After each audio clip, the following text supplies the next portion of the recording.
Hi, my name is Sherry Williams, and I am very excited to be in this class. Super excited about the DSM-5 and learning more about that and diagnoses. Let's get into it. First question.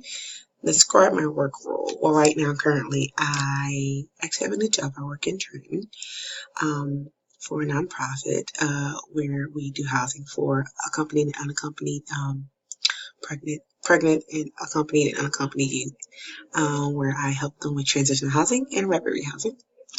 Um, in my past, I have encountered people who were diagnosed with mental health conditions, working in a group home. Some of the youth were diagnosed with mental health conditions, such as schizophrenia, bipolar disorder, things of that nature. And also working in a halfway house, I worked with a lot of clients who were diagnosed with mental health conditions in the past. Presently now, not so much. However, I have encountered a lot of clients with mental health conditions in my past. During my career, I've been doing social work for almost a little over 10 years. So yeah. All right. Second question. Let's see.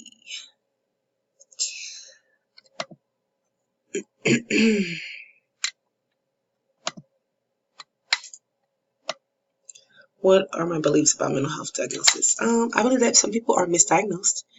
I believe some are befitting for the person and accurate, but I don't think all the time. I don't think everyone is that's diagnosed with a mental health condition is mentally ill. I think sometimes there are a lot of misdiagnoses being, passed around, which is why it's good that classes like these are offered and people in their profession tend to continue to take trainings and things like that so that they don't misdiagnose.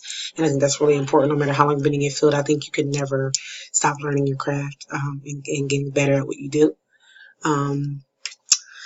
So yeah, I do believe that mental health diagnosis, they can be really misdiagnosed, and it seems like people want to slap up diagnosis on everything nowadays, and that's really not the case. Let's see. Third question. What ways do I participate to make a DSM-5 diagnosis?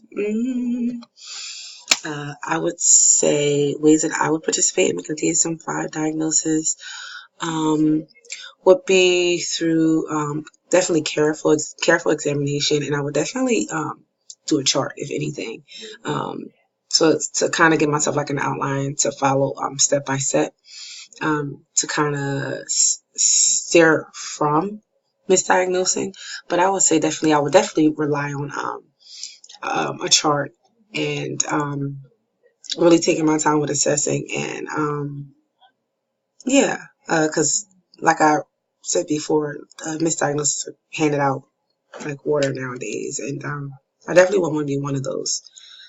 All right, that's it, and I look forward to working with everyone in this class. So have a good evening and enjoy your night.